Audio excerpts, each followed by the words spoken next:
Hi, friends. This is Reverend Myra Brown, and I'm the pastor of Spiritus Christi Church. Joining me is Kristen Walker, our young adult minister at Spiritus. Hi, Kristen. And Damon Wilson, who works for our outreach, a prison outreach ministry with our young men. And so we're here to just talk about Spiritus Christi and our role in working for justice for Daniel Prude and working with the movement for justice locally here on the ground. So we know that Daniel Prude was killed by RPD in Rochester on March 23rd, right? And at that time, the community became aware of the egregious circumstances around his death when the video came out, which included the taunting, the lack of dignity, humanity, and cruel force by which he died in police custody. All of our hearts were ripped out when we watched that video. And then we would later learn that there was an apparent cover-up and collusion of the system to distort the reason for his death, linking it initially to a simple overdose, as opposed to the coroner's report of homicide by asphyxiation. Daniel Prude lay on that wintry street with a hood over his head, but nothing on his body. And just the pressure on his head, handcuffed, with knees in his back until his life left him. It was actually the family's FOIL request in preparation for a lawsuit that brought this to light for us, and not the leadership of our mayor's office or the police chief who had seen that video. The mayor on August 4th and the police chief sometime between April 23rd when it happened, and some months after that. Free the People and Black Lives Matter convened, as they always have, a community resistance movement. And so protest began demanding the firing of officers and prosecution, while demanding additional demands to get our elected officials to act in just ways for justice for Daniel Prude's family and for the larger Rochester community. As we got out in the streets with those protests, Kristen Walker and myself, Damon Wilson, joining the calls for justice, police responded to protests with obstruction of streets, with secrecy, with lack of acknowledgement of the harm done, with violence and the threat of violence, with the use of economic power, institutional power, false narratives of bottles and rocks being thrown when there weren't any, and a combatant stance, treating its citizenry as if we were combatants, and as if we were at war with them, when we were simply calling for justice from a system that killed a man and robbed him of his dignity. This response by the police of showering us with pepper spray and chemicals and rubber bullets continued really each night of protest, coming to a head on Saturday night, on that dreadful Saturday when the police decided to push the crowd of protesters from Exchange Street, where they had blocked us, and to push us into Fitzhugh Street, and blocked the protesters and brought them into a siege at our church. Now, I was part of that protest until the police began to spray us with chemicals and the crowd began to disperse. I knew that I needed to, as I made my way back to the church, as people were running and coughing and barely able to breathe, and being hit with rubber bullets and pepper balls and canisters and all kinds of stuff that they had. And they were dogs that they had with them, police dogs, on that particular night. I ran back to the church because I knew that we had set up, Davis, Kristen, and the medical team were here. We had set up a station for the medical team to be available for protesters in case they needed some medical care. And that night they absolutely did. So I know there were three particular people, and Kristen, you can share about that. I know that there was a woman who had been injured by the those chemicals and the pepper balls and the rubber bullets. There was somebody whose knee was so injured that she needed help. She couldn't walk herself into the church space.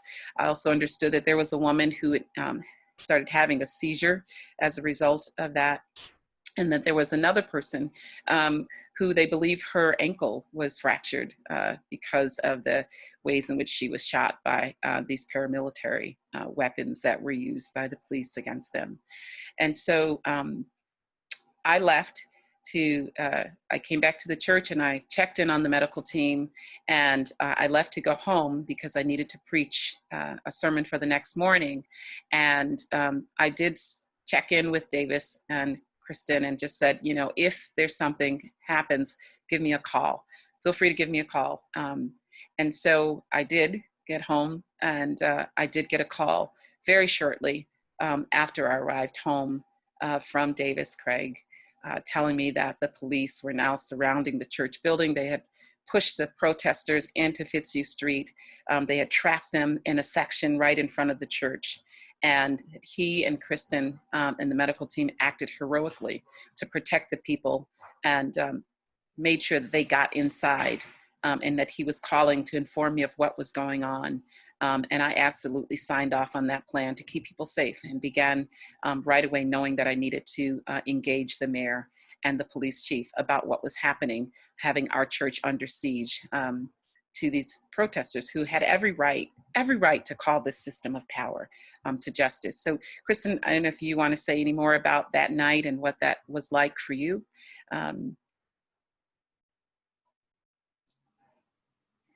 Okay, hi. Yeah, so that night, September 5th into September 6th, was such a traumatic experience because it was our original plan to just host our medical team here, just due to proximity. And then we didn't have the plan or the foresight to see that we would actually be a sanctuary space for the entire community, or some of the community of protesters outside of folks that just needed medical care. So being able to pivot in that moment to accept those folks in was really transformative for the movement and for the work that we're doing here in Rochester, because we as a community and a church have now already acted in such a heroic way. It's really about how do we move forward with the power that we are gaining. But yeah, that's what I have to say about that evening, if that helps. Thank you, Kristen.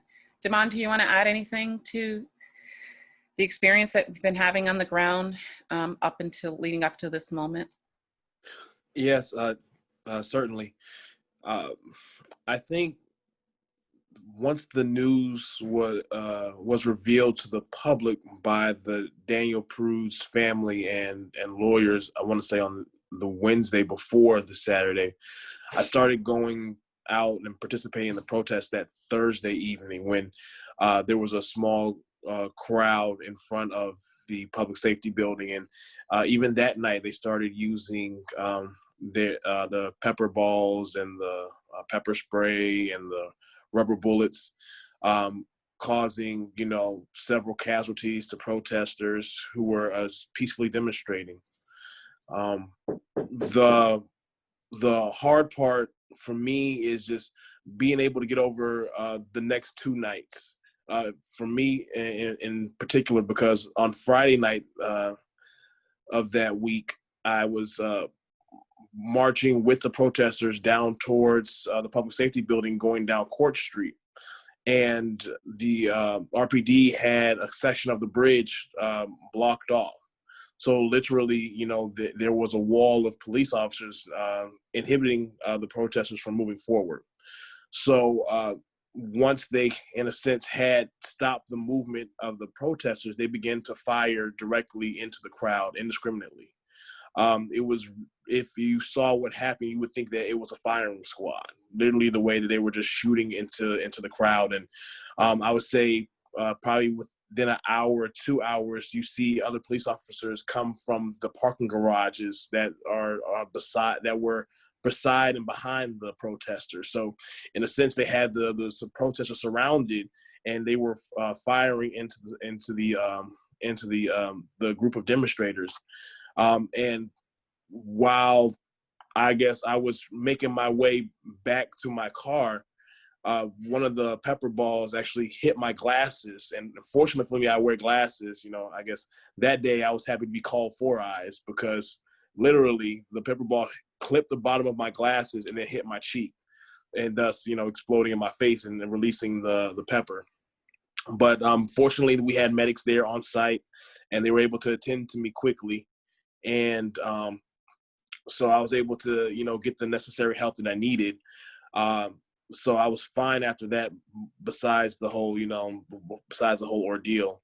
And then, I went back Saturday night when we and joined the protest, and that night in particular, myself along with my roommate, we were hit with tear gas. Literally, one of the tear gas canisters landed right by the car that we were next to, and it went off. So just the pain of having tear gas and how it forces you to close your eyes, and it kind of like it really disorients you. Fortunately, there was a car close by that was handing out wet washcloths that helped us kind of put it over our face and help alleviate some of the pain. But I think that's one of the most painful experiences in my life. So although I wasn't around the church when that part of the night happened, I definitely know exactly the tactics that were used. I experienced just the trauma of being treated like an enemy in a war. So I would definitely say that the tactics used by RPD were not humane. They were not, in my opinion, they were not called for. So it's amazing to see how the city treats their own citizens. Thank you, Damon. I would echo that. I think it was not humane. And I with Damon, I'd been out on those streets marching in the nights prior and really seeing that and just taking video, because the scene was really took you aback, right? Because you really did think you were in some kind of combat zone. And so the response from a system who themselves were guilty of allowing and killing Daniel Prude from that slave patrol blueprint, I would have expected much more humility from a system and representatives of it, but that's not what we got. And so when I learned from Davis and Kristen what was happening in the night, I was on the phone till almost 2 o'clock in the morning, actually till 2 o'clock in the morning, with them, trying to help them manage what was happening inside the church. People were afraid. They were scared. The police were still in formation outside of the church in a very intimidating kind of fashion. And so our goal was to make sure that they were safe. And so I spent that morning on the phone back and forth. I called the police chief to try to get him to stand down. He didn't answer initially. So then I texted the mayor. She responded, and she was surprised that they had, that they were targeting the church. And so she promised that she would have Chief Singletary get in touch with me. And so he did. We were able to talk live, and I asked him to have his officers stand down, and I told him what was going on and that could not happen. And so we went back and forth on the phone. He was telling me that, that from his perspective, that he was being told that there were protesters trying to break into City Hall. And what I said to him was, I have hundreds of people in my church, and, I'm pretty sure hundreds of people weren't breaking into City Hall. And if there were a handful of people, messing with whatever at City Hall, then he needed to take his officers to City Hall and protect City Hall. That did not explain why they were down surrounding my church and spraying on innocent protesters who were not connected to that. And so eventually he said that he would have the officers stand down and that the protesters in the church would be safe to leave. But that took us a while, because as they, looked out, it didn't look safe. It didn't feel safe. And and the posture that the officers had, also was not communicating safety to them. And so it took us a while. Kristen and Davis decided to kind of usher people out in small groups over time to just make sure that they were going to be all right, while I was on the phone back and forth with the police chief, making sure that what he said was going to happen was actually going to be happening to the protesters. And so, I just applaud them for their amazing courage, their amazing wisdom, their amazing work that night to make sure that people were ushered out and were able to get to their cars. Some people parked their cars right around the church. Other people had their cars, a mile away. And so even that needed to be negotiated because, at one point the police chief said, oh, if their cars are parked, outside the church, they'll be okay. And I said, no, their cars are parked all over the place. And I need to know that wherever they're parked, they will be okay. And so we worked it out finally. But then I knew that the next morning that I needed to have a conversation with the mayor, that this could not happen. I felt like they were bringing this fight to my door. And that it was calling on something more of me. And so I preached my sermon. I went to church that Sunday morning. I preached my sermon. And right after that, I called the mayor and I told her that we needed to talk. We needed to talk about what happened last night because it could never happen again. That the church should be a sanctuary and sacred space. And the officers did not, that they violated that principle that Saturday night by doing what they did. And so she agreed to meet with me, and we met, and I laid out a case with outrage for a new strategy, and the need for police to stand down from obstructing the community, from movement, and I challenged the role of a city when a city is grieving and hurting and angry about the injustice and killing of Daniel Prude. I confronted them with the ongoing story of oppression and injustices that are continuing in this community, that when they respond in that way, they continue to write that story with its citizens by the actions in which they take. And the mayor heard me, and she agreed to work with me to craft a different response. And so knowing that the elder idea was tried in a small capacity on that Saturday night, because I was part of a chat group with Jim and Shirley Thompson, who were the architects of thinking about creating elders, I reintroduced it as an option with full power to access, full power and access to work. So the mayor instructed the police chief and his officers, as she brought them in after we talked, to let me try this model of elders and bringing elders into the movement. The elders model defined where the problem lied. There was lots of talk that where the problem lied was protesters. And I knew that that was not true because I've marched with them on those streets night after night. And I saw their courage. I saw their commitment to justice. And so they were not the problem. But this eldership model would show that cultural models work, that we don't always have to use force against your citizenry. And so I wanted to, people ask me about, what does it mean? What is this elders thing that you were re-proposing?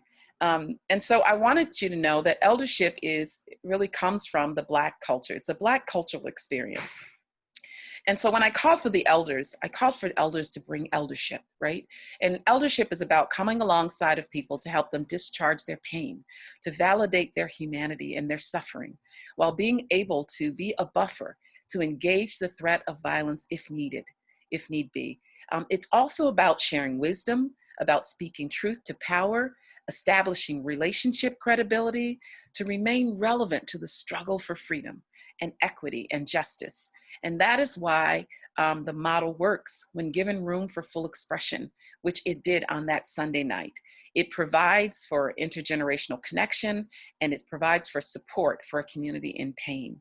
And that's what we proposed. The mayor offered to assist in that. She offered transportation assistance and a way for me to join them in a press conference that they had already established, to make a call to the larger Rochester community for elders to come and to join us for the protest that was going to be happening on that Sunday night.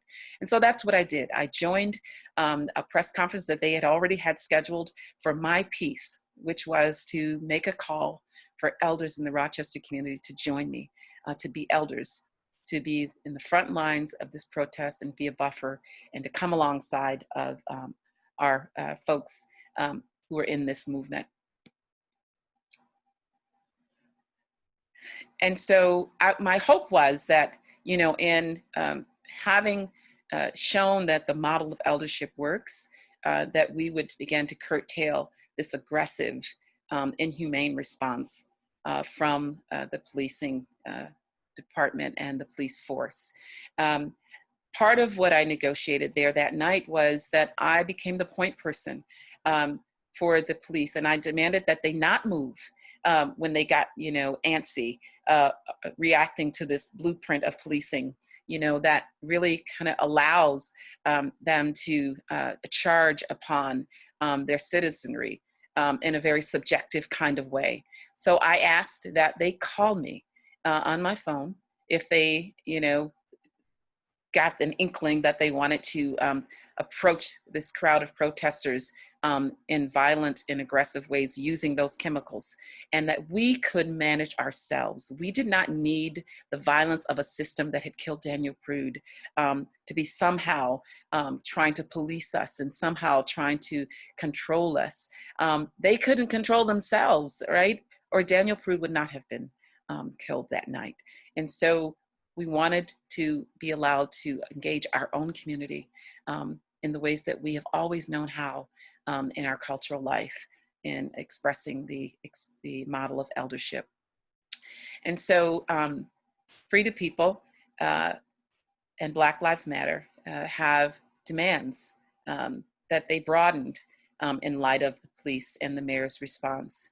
You know, it began with kind of fire and prosecute the officers, and now they include a list of demands. One continues to be to fire and prosecute the officers. The other, free all protesters charged with criminal charges and arrests since May 30th. And I'll say a little bit about that, and then I'll throw it to Kristen. To defund and demilitarize RPD. They're calling for a legislator to write Daniel's Law, which makes sure that police are not responding to mental health crisis for our citizens. And they're calling for resignation of Mayor Warren, Chief Singletary, and Deputy Mayor James Smith for their alleged cover-up and failure to lead. So those are the demands each night, you know, as the group was marching up the street with us. So I'll say a little bit, and Kristen, feel free to jump in. I'll say a little bit about the first one, fire and prosecute the officers. It is absolutely what we should be calling for, because that was a crime, what happened to Daniel Prude on the streets of Rochester on that wintry night.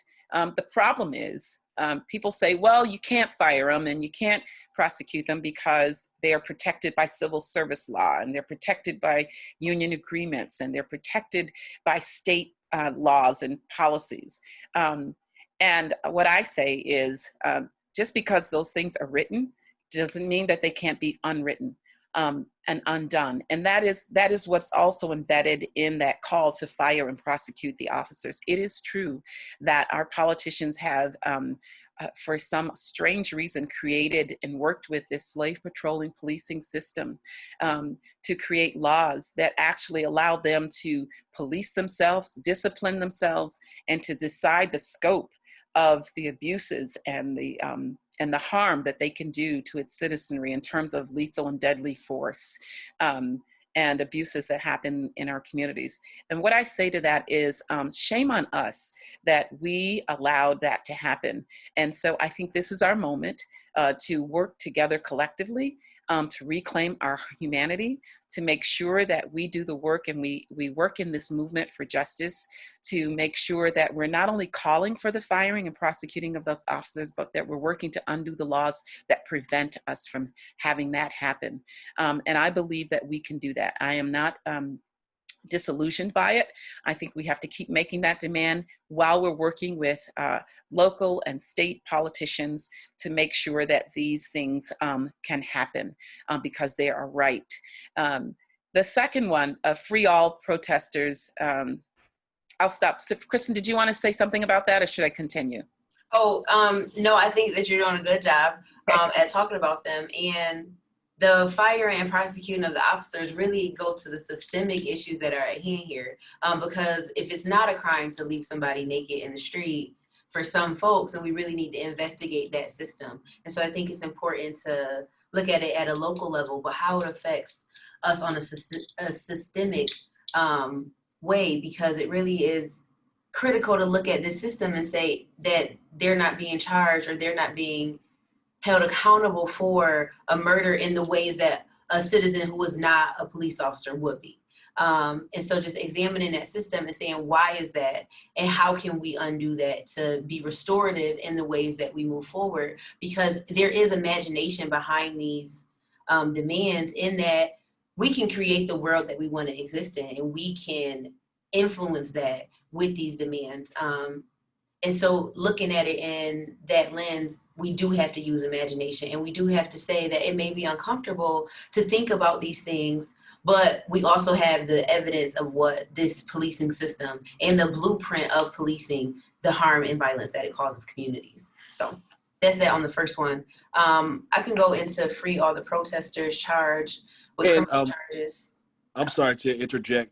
I just wanted to add something right before you move on, and I wanted to address what Reverend Myra stated earlier, as far as people say, "Oh, well, it's a law or it's a policy." We don't need to change that. But again, I like to consider myself a history buff, and we have to look back in history that there were laws that allowed people to sell, beat, maim, kill, lynch people. These were actual laws that were written into people's state constitutions, and even allowed by our federal government at one point. So it's like, we changed those then. We need to be able to have that same resolve and have that same passion to be able to address the issues now, and be able to have that same courage to change what we know is wrong. Very good. Thank you, Damon. You're absolutely right. Right. So we've been here before in changing the laws and ways in which they need to be changed to work for our humanity. So Kristen, you were going to talk about the second one, free all protesters charged with criminal charges and arrested since May 30th. Mm-hmm. And so because the Free the People Rock had been demonstrating and rallying before the Daniel Prude video had came out, they were responding to the George Floyd incident. And in that there was some looting and rioting that happened May 30th. And so there are people in the city of Rochester whose faces are public, in that, from the police, of people taking things that are like material items that are insured, one, or two, represent the pillaging of our communities, that it does more violence than the items that were taken. And so when we're demanding this, we're saying that it is unfair of a system, right? And we know this. So we're holding the whole system up and saying that it is not right to hold these people accountable for material things that don't have value over a certain dollar amount, when we have the life of a person that we see what happened to them, and we see the inhumane treatment that happened, and then those folks and that system is not held accountable. So with that same mindset, it is imperative that we drop all the charges and free those folks, and don't hold them accountable and put them into a system that we already know is broken, and that we already know does not have the same kind of distribution of punishment or distribution of accountability for certain people. And so for the 600 or so pictures that were put out, those being Black and brown folks, and then we have the video of the people who were killing Daniel Prude, we are not held to the same standard. And so we are demanding that those charges be dropped. Simple. And also a concept that causes us to be uncomfortable because we sometimes place capital and things over people's lives. And that's literally what's happening in Rochester right now, which is why this is a demand that is so imperative that we highlight and then continue to explain and talk about so that we can have a better understanding of why it is important to see the history behind this and say that the whole system is unequal. So then to put these folks' pictures out there and then to prosecute them for items and then to have the video of the officers put out there and them not be brought to full justice, we have to look at our system. And so that second one is where that comes from. Thank you, Kristen. And I would just interject that part of what Kristen is talking about is really what the Slave Patrol Blueprint of Policing is designed to do, right? So in Rochester, our policing blueprint, our Slave Patrol policing blueprints began in 1819, really when it was really after the emancipation of slavery. There were Black and brown folks were being pushed out into society. And so the question being asked really was, what do we do with the Blacks, right? What do we do with them? We can't own them anymore. We can't exploit them anymore for free labor. We can't control them anymore, right? So what do we do with them? And it really was the policing system across America in the 17th century that answered that question, right? They answered the question by creating a blueprint, a Slave Patrol blueprint, right? That's designed to control and oppress Black and brown bodies, monitor them, right? And police them while attending to white anxiety and protecting white wealth and white property. So when you see kind of this sentiment around property over people, it's part of the Slave Patrol policing design. And it is baked into our system when it comes to calls for justice. A little later in the presentation, I'm going to show you a video of a young woman, activist, Kimberly Jones, who really kind of captions, that whole idea around connecting the history of race and racism in this country with this focus on property and damage over things over the lives and bodies of Black and brown people. But let's continue with this. So the defund and demilitarize RPD.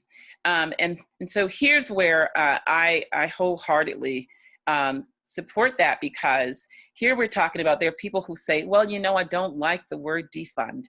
What we're talking about here is defunding the Slave Patrol blueprint of policing. Like, who wants to keep a Slave Patrol blueprint?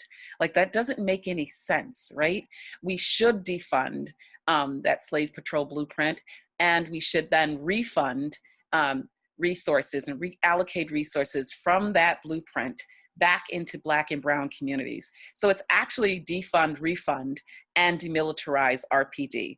And so that's really important, right? Because much of the experience that people of color had in communities of color have been caused by the traumatization and experience that they've had with policing in their communities, right? People who have had to be over-policed, right? Who've lost jobs because of it, who've been terrorized, right? Because of the treatment, who've been traumatized and who've needed, mental health services and inabilities to work, right? Who've been paralyzed, really, but in just thinking about the authority and the power that has been used against them repeatedly, and members of their family and in their communities. And so it is time for us as a nation, and particularly as a city, to defund this Slave Patrol blueprint. It asks the wrong question. The question should not be, what do we do with the Blacks? The question should be, how do we create public safety and thriving communities? That is what we need to be building and reconstructing and reimagining when we talk about public safety throughout our country, and particularly in Rochester, right? And we can do that. And part of doing that is to then take those funds, to take portions of funds from policing and to put it back in Black and brown communities, to attend to some of those issues that this policing system has caused, and to resource Black and brown communities with services, right? So that they can have a thriving community, right? And so it really is repair work in some sense, right? And so, we need mental health services. There needs to be employment services, right? There needs to be training programs, right? There needs to be educational services. All those things, that mental health services, like there's so many needs within the Black and Brown community that gets underfunded, but we overfund policing budgets. And so this defund refund really is long overdue. And it's really part of how we need to move forward together as a community and as a world, right? Because, if we resource our communities to a place where they can thrive, and we allow those funds to get into the hands of people from their own communities who know how to do the work, who've been doing the work, right, on shoestring budgets or no budgets at all. We can create healthy communities. We can create thriving communities, and we will have less need really to be policing people. And so it's a win-win really for all of us. And so we should all be on board with that. The demilitarized police, RPD, really is, we don't need the RPD to have paramilitary weapons to use against protesters who are calling for a more just system and more just way of life. And so that's a righteous ask too. And so I would think that we would all be on board with that. Citizens are not combatants. We're not in a war. They're the voice crying in the wilderness, right? Saying, prepare the way for the Lord, right? To prepare the way of justice. And so I think this is our work to address these structures and these practices and ways of life that are harmful to all of us. Damon, I think you were. Yes, I wanted to comment on two things that you said, and I absolutely agree with everything that you've said. I wanted to highlight one thing as far as the needs, when you were talking about the needs of the community and how we need to fund those needs. We need to understand that safety is an essential need. It reminds me of Maslow's hierarchy of needs, and where it has security, shelter, food at the bottom, the biggest part of the triangle, or the biggest part of the pyramid, because it's that essential. And the working behind how Maslow, I guess, categorize the needs is like, you cannot move up to the next level until you are completely satisfied in the level that you're at. So if you don't feel safe, if you don't have the foundational safety needs met, you can't move up and reach, higher heights. So you're actually stunting your growth by not being able to feel secure in where you are and what you're doing. So it's one of those things is that we have to keep that in mind, that the way that we do policing now does not make everyone feel safe. Everyone doesn't feel safe by the way we do policing now. So I think that it is our job as citizens to look out for the needs of everyone, not just our own. Because it's easy for certain individuals to sit there and to say, you know what, well, I feel safe. As long as I feel safe, I'm fine. I think we do a disjustice. We do a disservice to not only our community, but to those who are dealing with, the circumstances, horrible circumstances on a daily basis. So I think that I want to challenge those who are listening today just to know that, hey, does everyone feel safe? And we already know that not everyone does. So what do we need to do so that more people can feel safe? So that we can both develop and grow into the community that we want to be and want to be a part of. Second thing I want to raise was the demilitarization of the police. Again, looking back at history, we see that police officers even carrying guns is a recent phenomenon. I would say that if I remember correctly, police have only been carrying guns for the past 40 years, maybe. So it's not like they've always had guns. They've always had their tanks. That is a recent phenomenon, because we see that, again, here in America, we like to have a large defense budget. Well, we're producing so much, we don't know where to do with the leftovers. We're sitting here trying to create new stuff, but we still have old stuff that we're not using. So what happens? You say, you know what? Okay, we're not using this in war because we're not fighting wars like we used to. Let's go ahead and sell it to the cities. Let's go ahead and arm our police officers for stuff that they really don't even need. So it's one of those things is that, again, we like to categorize people based on, how they look and I guess how they come off and how they present themselves. But the thing is that the people are not, we are not the enemy. Even though we might come from a different cultural standpoint than most, we are not the enemy. Our skin is not a weapon, right? So we have to kind of be critical of these areas, because if we just sit here and just allow the narrative to play out, we can start believing anything. We have to challenge what we hear and be able to say, okay, is that fact, or is that the case, or can things be done differently? So again, I think that especially since militarization of the police force is a recent phenomenon, I feel like that's even more reason for it to be able to be changed. So I wanted to just raise those two facts. So I'm done now. Thank you. I wanted to talk about defund, refund first, because when we look at communities that are targeted and pushed as having high crime or needing more police presence, they also have not the best schools, no third spaces, so no place to go hang out and just be in community, because we as humans are social beings. So they're lacking key parts of society that are evident literally in Rochester. If you go 10 minutes either direction out of the city, you can see what a thriving community looks like when the money is not all spent on public safety or the appearance. And so in this refund, what we're calling for is for a half off refund back to our communities, with the full intention of letting their imaginations be what pushes their communities forward, which is also a novel concept, because for so long we've had this savior complex where folks come from outside of the community inside with the answer that don't work.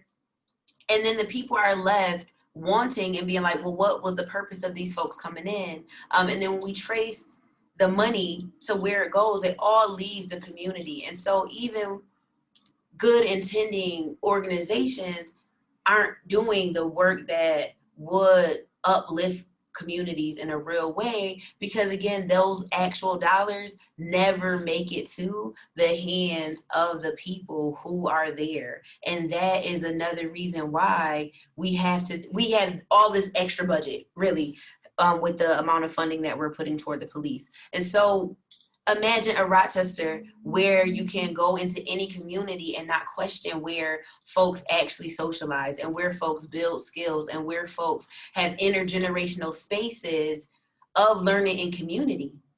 That is what we can do. One of the things that we can do as we defund the police and refund our communities, because it just is going to create more resilient and beautiful communities, having that literal financial and economic impact to them. And then also demilitarize, because we don't need the people who are put into our communities, and literally put into, because they are not from our communities, put into those communities to have access to the level of weapons that they have access to, and to use with impunity against people who cannot ever meet those same weapons on an equal basis.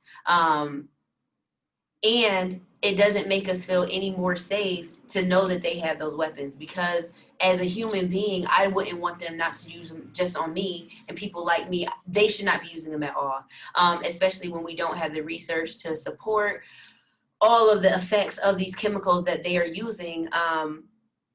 Again, it's something that we have to be critical of, and why would we be using such chemicals that cause harm to folks' bodies in the immediate, but then also the long-lasting effects. So demilitarize and defund the RPD.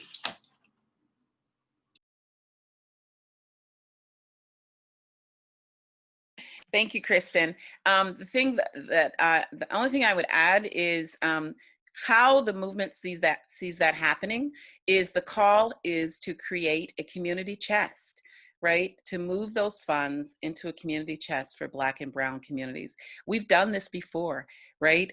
In fact, today's current United Way originally started by being called and referred to as the community chest. And so we still are, we laud that system and that process and that And that program of being able to move resources into and across the Rochester community. And so if we can do that for the United Way, we can replicate that for communities of color. So to service them and the needs that they have, particularly, right? And to make sure that it works and actually, as Kristen said, gets into the hands and into the lives of people of color in those communities. So the call is defund, refund by creating a community chest to reallocate those funds. The next one is a call for a legislator to write Daniel's Law, right? And of course, it's named after Daniel Prude. You know, that call is to really make sure and to legalize the call to make sure that police are not sent to be the ones to attend to those in mental health crisis, that a mental health crisis is not a crime.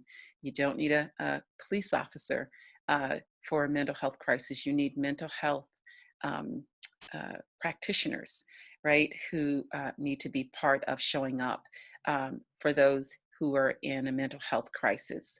I was giving a interview recently, and a reporter asked me, said, you know, well, what about, you know, the people who say, mental health people who say that they're afraid, you know, what if the person has a weapon? What if it, you know, they're afraid that it might go wrong? And here's what I said, I can actually help people with that because my first career was as a psychiatric nurse.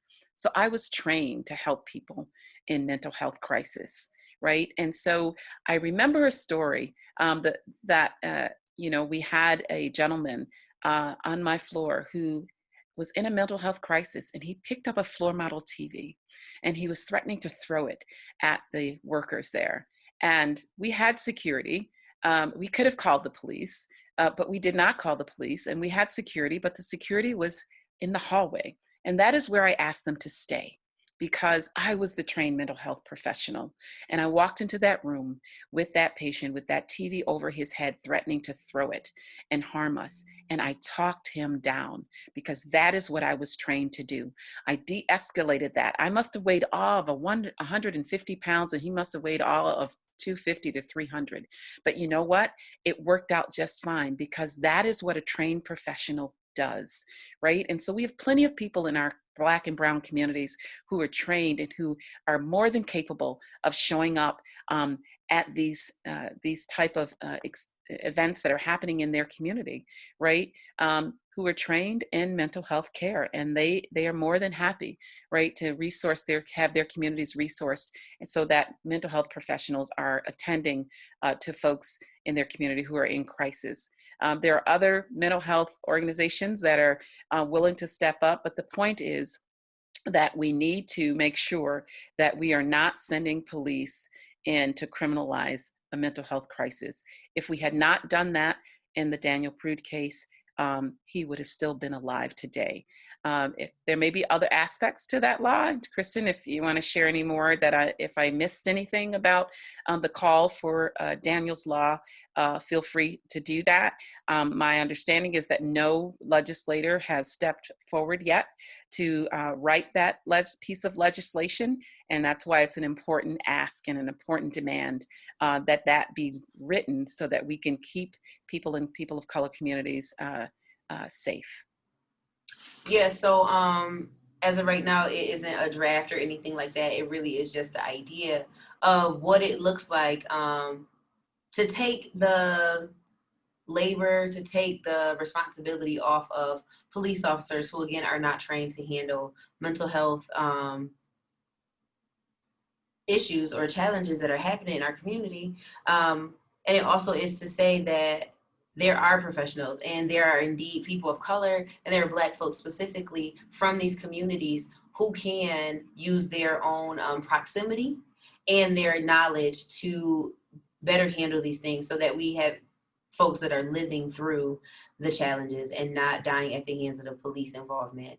Because we know for Black and brown folks, police involvement automatically increase the likelihood of you dying in that event. So for mental health cases, and even for other cases that don't fit the scope of what police should be doing, to have folks that are able to get money and capital to continue that work, to make sure that we have the folks trained and at the ready to meet the needs of our communities. Thank you, Kristen. So I hope that helps. Do you want to take this last one? The last demand is resignation of Mayor Warren, Chief Singletary, Deputy Mayor James Smith for their cover-up and failure to lead. You know, my experience, and then I'm going to toss this to Kristen, in social justice movements, right? The real ask really is for people to lead, right? For people to do the right thing, right? When injustice is in their purview.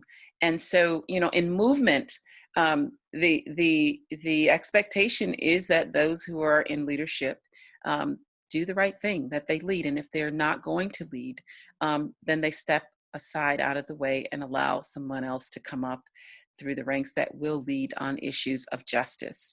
And so while I think there are probably many people, you know, who get tripped up over this one, I don't know that the movement expects everybody to want to, you know, call for the mayor's resignation or Deputy Mayor James, because the Chief Singletary has already been fired. But, you know, I think what we could all agree with is that that we should not have leaders in our system who are colluding and covering up injustice that has happened, and that when they have given the chance to do the right thing, to work with the people, to get to a place of justice, to work with the people to undo the laws that keep officers from being fired and prosecuted, to work with the people, right, to unmute voices, right, unmute their voices to be able to call for what is right, right, to work with the people, to defund policing budgets and refund communities and demilitarize RPD, to work with the people, to call for and write the Daniels Law. I think for me, this movement is saying, you know, that there needs to be a degree of pressure placed upon leaders who do not appear to be acting on their own on those particular demands that are within their reach to participate in and be part of. And so in that light, I understand these demands and the calls that have gone out, even if I don't necessarily, you know, sign on each of them personally. I sign on them the ideas of what is required, right, in movement work. I think we have to begin to demand more of ourselves and more of the people, right, who are leading us, who are being paid to lead us, who have been elected to lead us. And so, you know, for me, it's about the systemic change that needs to happen, the collective systemic change that needs to happen. And so part of that is supporting this movement for justice. I'm all in, like I'm all in for supporting the movement for justice. And we all get to kind of do that in our own way and find a place. I remember when we were at Corpus Christi and my church was going through you know, transition from the Roman Catholic diocese. And we took some justice stands about equality for women, about equality for LGBTQ plus community members and marriage equality, about, you know, open communion and offering communion to everybody. And I remember at Corpus Christi that not everybody agreed with us on all three of those. Some people, you know, were about the women's equality issue. Other people were, you know, about the LGBTQ plus marriage equality issue. And other people were about, you know, could sign on to the open communion. And what we did, I thought, was brilliant. What Reverend Mary did at that time was she said to me, and she said to many other people and parishioners, if you can support one of them, we want you with us. If you can only support two, we want you with us. If you can only support three, we want you with us. But there has to be room in a movement for a variety of people to enter at a variety of levels. And that's really what justice movements are all about, right? Often we put more pressure on ourselves than what we need to. If there are things in that justice movement that you are about, I think this is a movement to join and to be part of, right? And to find your place in it. That's what I'm doing, you know, as a pastor. I'm finding my place in this movement and this call for justice. Kristen? Oh, so well said. So yeah, for this last demand, I think it, for me and so for me specifically, the systemic issue is really what it is. Because if someone is holding office, what we're saying is that you can be creative in that office. You have autonomy to a degree in that office. And so if you are not willing to be uncomfortable for your constituents, then there is pressure for folks to leave that office. And then we see the effects and the positive ways of change that are happening based on just the protesting that's been happening in the month of September, exclusively around Daniel Prude. However, before Daniel Prude came out, Free the People Rock had been marching and rallying since May. And so having demands that were already set forth, and then coupled with these new demands, the movement itself is looking at who and what offices uphold the systemic things that we're dealing with right now, because it's not just ideals and talks. It really is people who have offices and have choices and actions or inaction that we're talking about. So yes, it's systemic largely, but we can break that system down and say police officers are part of that system. Mayors are part of that system. Deputy mayors are part of that system. So the whole system is right now being brought to task over the Daniel Prude situation specifically right now, but then more broadly, just the treatment of people in Rochester and just the plight of where we are. I think it is important to separate personal feelings from it and just really look at it from a systemic way and say, regardless of who's holding these offices or who's holding these positions are inherently racist. These positions are inherently unequal. These positions and offices are inherently built into and a product of the blueprint of keeping folks down and of oppression. And so we have to look at it, for me at least, from that perspective to say, like, it really wouldn't matter who was in there. It does matter that these are offices that uphold this system, and these are jobs, and these are folks that are talking about part of a system. So to be fully transparent about the system, we need to look at each part of the system, and that is why this last demand is a part of this Justice for Daniel Prude list of demands, because it does include more folks that have power in the system that actions did not align with the humanity of people that we all have. Thank you, Kristen. Yes, well said. And I wanted to add this tidbit as well, that the whole point of why they're elected officials is because we go to the ballot and we elect them because we place our trust in them that they're going to, one, uphold the mandates of the office, but also two, to be able to be a representative of the people. And there's a conflict of interest when our leaders no longer are working on the behalf of the people. I think that is a breach of trust. And I think that's it hurts the relationship, because there is a trust that is built there that's saying, okay, I will vote for you because I feel like you have, my best interest at heart.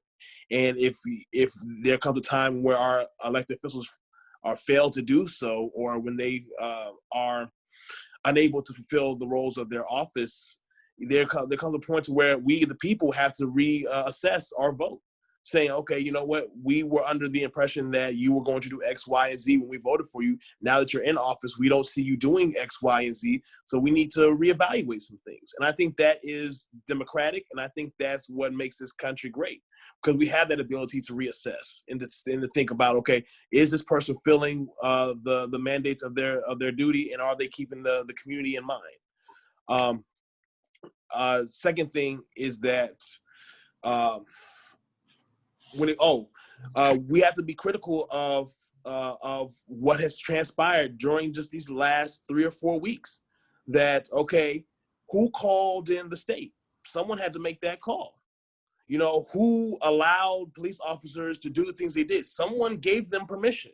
So we have to be critical and see, okay, who are making these decisions, who's giving the okays, and we need to hold them accountable. Because if you think that the tactics used against protesters was inhumane, and you feel like that they were excessive, someone thought that it wasn't excessive. Someone thought it was the right thing to do. And I think that it is our job to hold those people accountable. say that. And then I also want to highlight the opportunity for this to be a restorative system, right? So right now we operate in a punitive system, right? Like punishment, punishment, punishment, punishment, right? The imagination behind these demands says there's actually room for things that don't look like punishment, that are actually more restorative. And that is a way that we can move as a society forward. But we got to get off of the punitiveness that these systems are inherently built on. And so I just say on the other side, it's a much more restorative system, because we're always trying to restore folks to their full humanity, no matter what the thing that caused them to be outside of that is. And so what I've been hearing is like, it's not right to call for people to not have jobs. It's like, yes, this is right. Like, I want people to have a job. And also, I want us to really think of what our systems look like as they are so punitive, right? Like, why are our only options to say fire, right? Like, what is that other more restorative option that these systems that we're talking about don't actually operate in? Like, we don't have those examples from policing or the government system and our elected officials and politics anyways. So we have to look another way for another model forward. And it is restorative. It is putting people back fully in community and fully in connection with each other. The system, though, that we have right now is flawed in that it doesn't really allow for restorativeness in the same ways that a system that is not built so punitively and so deeply indoctrinated into our society to look at for an example. And so we have those examples in community on smaller levels. But it, again, takes imagination and critical thinking and thought to say, what does it look like if we apply these to this larger thing? And what effect do we have on not just other people, but ourselves when we are more restorative? Like, it changes the way you move through the world and how you interact with other people. So I think that's just a culmination of what we've all been saying, is that there are other options. We just have to explore those other options, and we need money to explore those other options. And we need folks that are willing to use their imagination in the power that they already hold to use it to be restorative, because we want to be a restorative society. We want to say that the bonds of humanity are not broken because of this system. Like, we are still human outside of this, and we have those examples. So I think we all did a really good job at going through these and also highlighting the opportunities that we have when we divest from this punitive, unjust system. Thank you, Kristen. Amen. Amen. I just wanted to just add this one quick statement that people can find other jobs. People can't find another life. Amen. Very, very well put. I think about the mayor herself has said and acknowledged that Rochester is program rich and outcome poor where it comes to communities of color. And so that's the truth I think that we all share. And so I'm excited about reimagining these systems that have been operating with its foot on the necks of Black and Brown communities for far too long. So yeah, I'm looking forward to the new vision. So I added this screen because it has always been a point of contention and anxiety for folks, for some of our parishioners, from people in the community. And so I thought it was really important because I saw this wonderful cartoon that really kind of explains it, gives you a visual, right? So we've talked about it, in terms of, just sort of giving you a vision for it in words and in language, right? In an abstract concept around it. But here's how it really looks. And so I hope this helps you, right? As you think about, the fears and the anxieties that come up around defund, refund, because it really is a wonderful, wonderful concept, right? And so as you look at this, right, I'm just gonna, you see that kind of the top screen is sort of where we are right now, right? We expect the police, we've put sort of policing in one basket, wanting them to respond to everything, right? And right now, that's kind of what they do. We fatten their budgets, and they're responding to gang violence and drug dealers and drug possession and theft and homelessness and prostitution and school security and domestic violence, mental health, right? Every other unexpected crisis And we lay on their shoulders and on that system, now keep the peace. Keep the peace, right? But that isn't working. It's never really worked, right? Because we've had homelessness criminalized. We've had uh, women and children on the street who have just been struggling kind of to survive because we have not resourced the communities in which they come from, and we don't provide the kind of services for them to thrive, right? And so we've criminalized them. Drug possession, people who self-medicate often because, right, of the trauma and the situations that are happening in their own lives, right? That they're feeling hopeless about. Gang violence, right? People who are joining these gangs because they need a sense of belonging, because we don't have enough resources in their communities and in their lives where they feel like somebody has their back and they can actually belong, right? And have a sense that they're not alone in it. And so, they get pulled away into gang violence. People who steal because, and I think there's a lot of reasons people steal, but there is certainly a subgroup of folks who steal because they have nothing. We've left them with nothing, right? We're providing nothing for them. And so in order for them to eat and feed their children, they go out and they see what they can get, right, from someplace else. We can change all of this. Domestic violence, right? Folks in the community who are struggling with how to interact in relationships. We can help people with this. But we need resources, real resources, right? Men and women who need to get out. We need real resources to get them to a place of safety until we can work with folks, right, in a restorative way, kind of what Kristen has said to us. But this is the current system. We think that this is okay, and it's not, right? This inequity, these blueprints are killing us. So here's what the defund looks like. Refund means you're defunding those police budgets, reallocating that funding back into the communities of color, back into the communities, right? And so when you refund it back, now you have resources to actually create universal health care. You have resources to create more drug treatment programs to help folks who are struggling with addiction and to actually address the issues that they have been running from. We have mental health services, right, from traumas that have been created in those communities. We have more social workers and jobs. We have better education, meeting the educational needs in a more holistic way. We attend to the unemployment rates that are in those communities. We're providing quality, affordable housing, right? And we're decriminalizing and regulating things that should not have been deemed criminal, right? And we're resourcing people in the communities where the problems were created. And so that is why this is a visual of what defund, refund looks like. It really is not a scary thing. It's a wonderful, wonderful thing. So I hope that helps as you're, if you're somebody who's thinking, I don't know what that means, like, what does that mean? And so we actually brought you this PowerPoint and this discussion because it's designed to leave you with a question, right, Spiritus? What should the role of Spiritus Christi be, right? As a church committed to social justice, given our own history and our own commitment to racial justice that we made back in 2006, we said we would be an anti-racist church, which meant that we would work to end racism in the world. We would work to end slave patrol blueprints of policing. That is something that's under that commitment, right?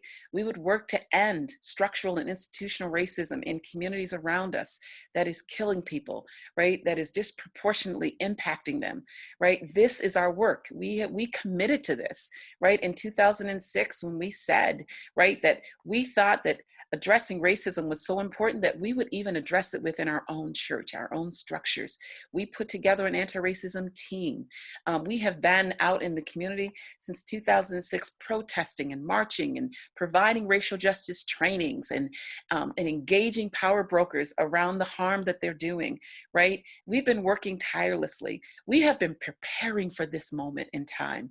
This is our moment, Spiritus Christi. And so I am just delighted that God has chosen us. And I feel like God has prepared us, right? To jump in, to come into the water, right? To come into the light, Carol Ann, that's kind of my favorite, right? and to be part of this movement for justice, right? And so, I think there are questions that we have to ask ourselves around this work as we continue to be part of it and what is happening around us, right? I think we can ask ourselves, do we have to agree with all the demands to participate? Or can we invite people into the ones that they can support, as we did in 1998? Real question, right? What are we doing now, right? And how do we move forward, right? Do we need to have, our plan as a staff, we've had some conversations, we are looking to have some future PCF meetings to just dedicate it to talking about racism and what we're being called to, right? And who do our partners need to be in this? How do we prepare ourselves to equip ourselves to be ready, right? To join the movement for justice, right? It's a way to really become our authentic selves, right? And so what does that look like? We're thinking about questions like, how do we as a staff lead our community in further dialogue and organizing in this movement, right? If the answer to the first two questions is, if the first question is yes, right? What's our work? We want to hear from you. You probably have some wonderful ideas, right? Of how to further dialogue and how to organize in this movement. We want to hear from you, right? Many of you have been out there protesting and walking, and in this movement on the streets, calling for justice for George Floyd and calling for justice for Daniel Prude. I need to hear your voices. Another question that we're carrying with us is, what role do we play as spiritual leaders, right? And how do we see our connection work to the leadership of the movement, right? I've been in the media and news articles a lot lately, right? Because I see my role, right, as a spiritual leader in this movement, really steeped in our biblical mandate. We are now crafting a statement of solidarity that will go up soon. But one of the lines in it, I want to read this to you because I think it's so important, right? It simply says there are two truths about our faith. One is that God is a God of justice, spoken by the prophets through the ages. The second is that Jesus came working to dismantle structures that oppress God's people, right? And so we know scriptures like from Amos, but let justice roll down like water and righteousness like an ever-flowing stream, right? We're reminded of scriptures from Micah the prophet that says, I have told you, O humanity, what is good, right? And what does the Lord require of you except to be just, right? And to love and kindness and to walk humbly with God, right? We're reminded of the words of Isaiah the prophet from our sacred text, right? That tells us in Isaiah 1, right? Learn to do good, seek justice, correct oppression, bring justice to the fatherless, and please the widow's cause. And so, we have a very central role as spiritual leaders and as Christians and disciples of Jesus, right? To be in this movement for justice. And so let's carry those questions and find the answers that are embedded in our hearts. And then, the other question is, how do we address collectively, right, white privilege, entitlements to critique and white fragility as it emerges in this movement for justice that might keep us from finishing the work, right? These are really important conversations. These are really important questions to ask and attend to. And so we're going to be doing some work to provide resources for you, things that you can read, videos that you can listen to provoke some thought, opportunities for you to have these conversations with family and friends, right? If this is our moment, I believe it is, that God is giving us to do the work, we don't want to blow this moment. Right? We can actually fix inequity in our world.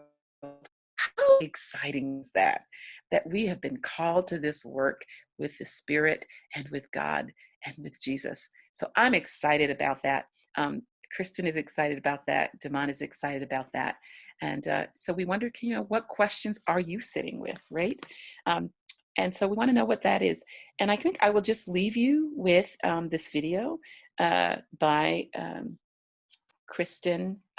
by a young woman, Kimberly Jones.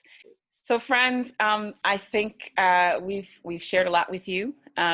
Again, I'm going to really encourage you. We're going to be putting up, as I say, some video and some opportunities to keep learning about these issues so you can have some conversation. Don't forget to watch the one by Kimberly Jones and many others that we will post that will help us to move forward in this. Thank you so much for watching this video and being part of this conversation and being part of the movement for justice that God is calling us to right now.